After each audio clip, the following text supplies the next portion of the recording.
Welcome to the Cala Builders podcast. Today, we are tackling one of the most persistent, confusing, and let's be honest, absolutely stressful questions that homeowners in Los Angeles face. You know the feeling, you look around your house, you love the neighborhood, you love the school district, but the walls? Well, they're starting to feel a little closer together than they used to. Maybe the family is growing, or you're now working from home forever. You need more space. So the question inevitably pops up, how much does it actually cost to add a room to my house? It's the million-dollar question, isn't it? And I don't mean that as a figure of speech, though in some LA neighborhoods, it might literally feel that way. Right. It's the first thing everyone asks, but it's also the hardest one to answer with a simple number. If you walk into a car dealership, there's a sticker on the window. Right. In construction, especially in the Los Angeles market, there's no sticker until you design it. Exactly. And I think that's where the frustration comes from for so many people. You go online, you try to find a price per square foot just to get a ballpark. And the numbers are all over the place. All over the place. One forum says $200, another says $600. It varies wildly based on factors most of us just don't think about until we're knee-deep in drywall dust. That is so true. It is not just about buying materials. It is about, navigation. And that is why, for this deep dive, we are looking at this through the lens of the data and expertise provided by Cala Builders. Okay. They are a full-service construction and remodeling company right here in Los Angeles. And when we say grounding force, we really mean it. These guys are fully licensed, license number 103-2013 for anyone taking notes, and they serve a huge chunk of the area. Yeah, huge area. We're talking Los Angeles County, Pasadena, the San Fernando Valley, Santa Monica, Woodland Hills. I mean, basically, if you are stuck in traffic on the 405 or the 101, you are probably in their territory. And what makes them the perfect guide for this conversation isn't just their location, it's their identity as a design-build firm. That is a crucial distinction that we really need to unpack because it changes the cost structure entirely. Okay, let's do that right now. Design build. It sounds a bit like industry jargon. What does it actually mean for a homeowner's wallet and sanity? So think of it this way. It is the difference between hiring a chef to cook a meal versus hiring a shopper to buy ingredients, a recipe writer to draft the plan, and then a cook to try and follow it. Okay. In a traditional model, you might hire an architect to draw plans. Then you take those plans and go find a separate contractor to build it. The problem, often those two parties don't communicate well. One draws something the other can't build within budget. Right, the classic finger-pointing scenario. The builder blames the drawings, the architect blames the builder. And the homeowner's just standing there with a checkbook open. Exactly. Exactly. So Cala Builders, they handle the architectural planning, the design, the permitting, and the construction, all under one roof. It is a single team. So when we talk about costs today, we're talking about it from the perspective of a team that sees the whole picture, from the first sketch to the final coat of paint. So they aren't guessing. They aren't guessing at costs. They know them because they are the ones swinging the hammers. And looking at their team structure, it really highlights how complex this gets. I was looking at their roster. They have specialists for everything. You've got people like John Smith, who is a dedicated roofing specialist. You've got Alex Brown, a safety inspector. You've got Michael Taylor on quality control. And that just goes to show that adding a room isn't just building a box. It involves roofing integrity, complex safety codes, and rigorous quality checks. Having deep expertise in each of those silos, like Cala does, establishes the credibility we need to really break down where the money goes. Okay, so let's get into the numbers, or I guess the strategy behind the numbers. Let's do it. The first thing everyone clings to is price per square foot. I feel like I see this on every forum. What's the going rate per square foot in Santa Monica? Is that a useful metric, or is that just a trap? It is a bit of a myth, or at least a very dangerous oversimplification. It's a starting point, sure. But saying how much per square foot is like asking, how much does a bag of groceries cost? Well, are you buying beans and rice, or are you buying truffle oil and prime rib? That is a great analogy, because a square foot of marble is very different from a square foot of carpet. Precisely. Size matters, obviously. Yeah. If you are building a larger addition, you physically need more framing lumber, more roofing shingles, more concrete for the foundation. That drives the baseline up. But the type of room you are adding changes the math completely. So let's break down that hierarchy. Based on the data we have, there seems to be like a ladder of costs. At the bottom, you have what they call simple living space. Right. This is your basic bedroom, home office, or maybe a den. Think about what goes into that structurally. It is mostly 4 walls, a floor, a ceiling, and electricity. It's dry space. Or dry space, got it. You aren't running complex plumbing or gas lines. It's the most affordable option because the internal systems are minimal. It's essentially just framing and finishing. Okay, so that's the base tier. But then you step up to bathroom and kitchen spaces, and I assume the price jumps significantly here. Significantly. Yeah.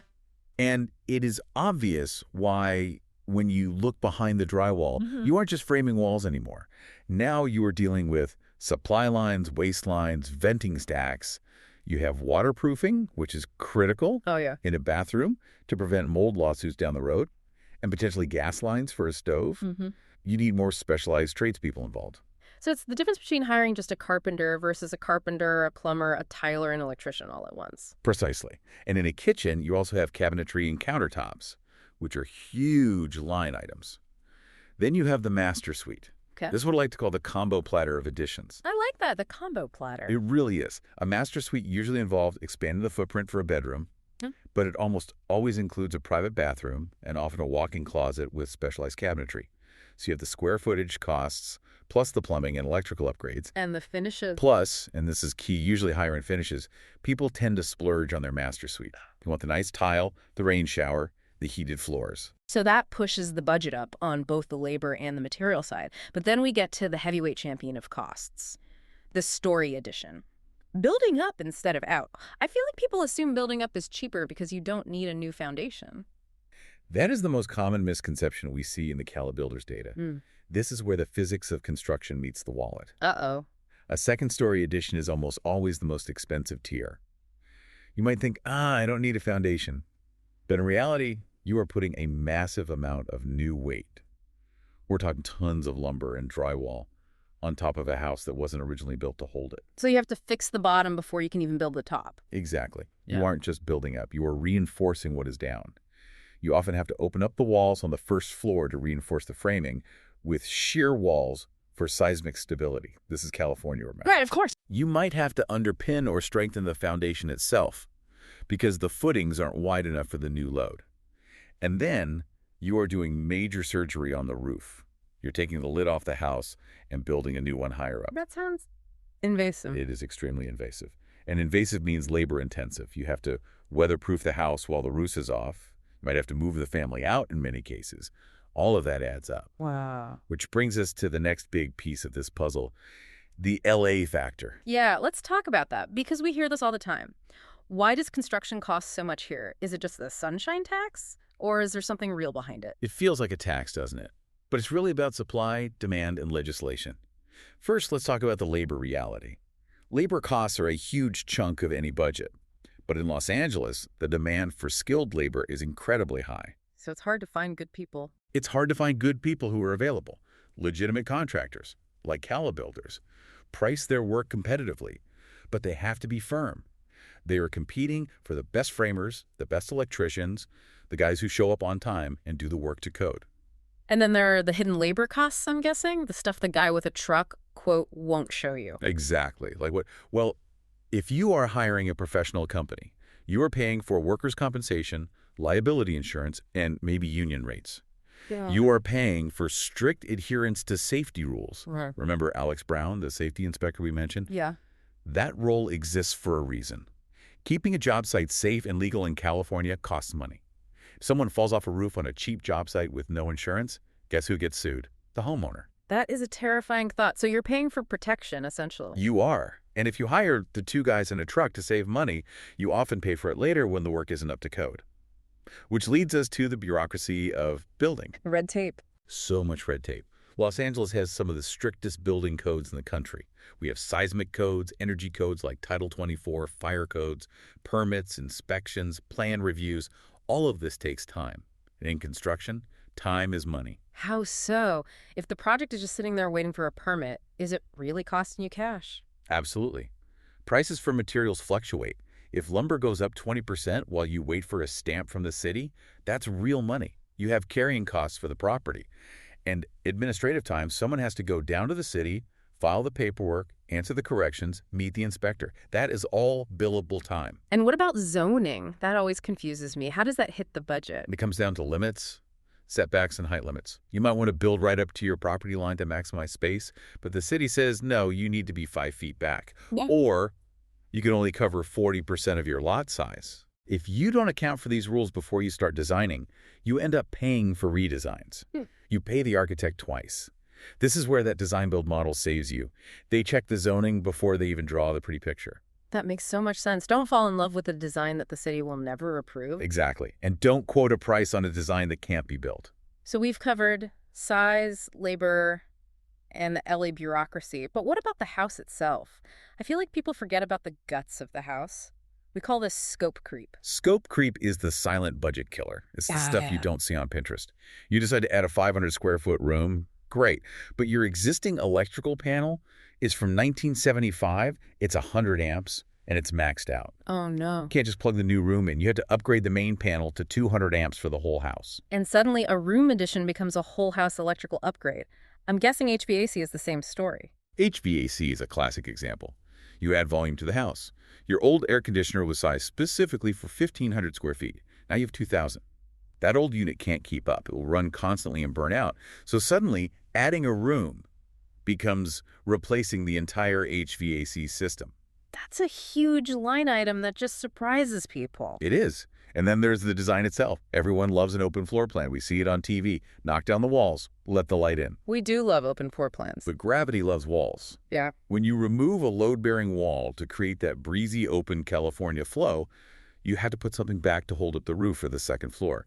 Usually, that is a steel beam. And steel is not cheap. Steel is not cheap.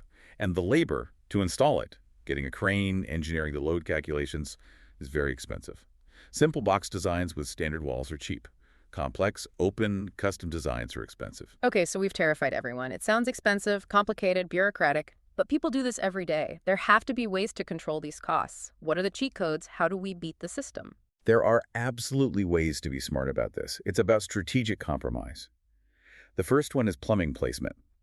If you are adding a bathroom or a kitchen, try to place it near the existing plumbing lines. So you don't have to dig a trench across the entire house. Exactly. Trenching through a concrete slab or ripping up hardwood floors to run a waistline 20 feet is so expensive. If you can share a wet wall, that's a wall that already has pipes in it, with an existing bathroom, you save thousands. You're leveraging what you already have. That's a great practical tip. What else you got? Material choices. Custom orders kill budgets. If you order a custom-sized window that has to be handmade in Italy and shipped over, it costs a fortune and takes 12 weeks. And if it breaks during shipping? Nightmare scenario. Yeah. Total nightmare. Yeah. But if you design your openings to fit standard window sizes that you can get off the shelf at a local supplier, you save money and you save time. It looks 99% the same, but the cost difference is massive. And I see a note here about the roof line, too. Yes. Roofs are complex systems. If you can design your addition to tuck under an existing eave or tie simply, maybe using a flat roof or a simple shed roof, it's much cheaper than having to repitch the entire roof of the main house to make it match. This feels like where having a pro really matters. We talked about Cala builders being design build. It seems like their role is to know these cheat codes so the homeowner doesn't have to learn them the hard way. That is the value proposition. A professional who knows the LA rules reduces delays. And I cannot stress this enough. Delays often cost more than materials. If you have a crew standing around or a project that drags on for months because of a failed inspection, that burns cash. Cala's approach, that streamlined communication, that budget control, is designed specifically to prevent those blowouts. They know that a standard window is better for the budget than a custom one, and they will tell you that during the design phase, not after you've already fallen in love with the expensive option. That alignment seems critical. You want someone to say no to you occasionally if it saves you 10 grand? Exactly. You want a partner, not just an order taker. You want someone who understands the cost of materials while they are drawing the plan. So if we look at the big picture, is it worth it? We are spending all this money dealing with the dust and the permits and the noise. Is it an investment or just an expensive headache? In the Los Angeles market specifically, it is almost always an investment. Property values here remain incredibly strong compared to the rest of the country. And adding square footage is one of the most reliable ways to increase your resale appeal. Because you were literally selling more house. You are selling more utility. In a competitive neighborhood, buyers are ruthless. If your house has a master suite and the one down the street doesn't, you win. If you have that extra bedroom for home office, you win. And there is the lifestyle value, too. We aren't just flipping houses. Most of us are living in them. Right. Long-term value isn't just about the check you get when you sell. It's about not having to move because your family grew. It's about the comfort of daily life. Hmm. And we should mention, Cala also specializes in ADUs, accessory dwelling units. Oh, that's huge in LA right now. Everyone is talking about ADUs. It is massive, and that's a room addition that can actually pay you back in rental income. Whether it's for an aging parent so you don't have to pay for a care facility or for a tenant to help pay the mortgage, that utility is the real return on investment. That changes the math from expense to revenue generator. So to recap what we've learned today, the price of an addition isn't a random number. It's a formula. It's a mix of size, complexity, are you building a box or a master suite? Systems like HVAC and plumbing, and the unavoidable LA reality of permits and skilled labor. That is the perfect summary. And navigating that maze alone is risky. You need a guide who knows the terrain. And that brings us back to Cala Builders. If you are in LA, Pasadena, the Valley, or Santa Monica, and you are thinking about this, you really need to talk to them. They operate on those core values of quality, integrity, and service. And they cover the whole spectrum. We talked about additions, but remember they do new home construction, luxury remodeling, commercial tenant improvements. They are a comprehensive resource. If you want to reach out to them, they make it easy. You can go to their website and fill out a form. They strive for a response within 24 hours, which, let's be honest, is unheard of in the construction industry. It really is. Or you can actually pick up the phone and call them at 213-855-7557. And they have offices on West Pico BLVD in LA and Burbank BLVD in Woodland Hills. They are local, they are accessible, and they offer honest guidance and detailed proposals. Before we sign off, what is the one thought you want our listeners to walk away with? I want you to think about that design-build concept again. In a city like Los Angeles, where the codes are as complex as a legal textbook and where the cost of a mistake is so high, can you really afford not to have your designer and your builder on the exact same team from day one?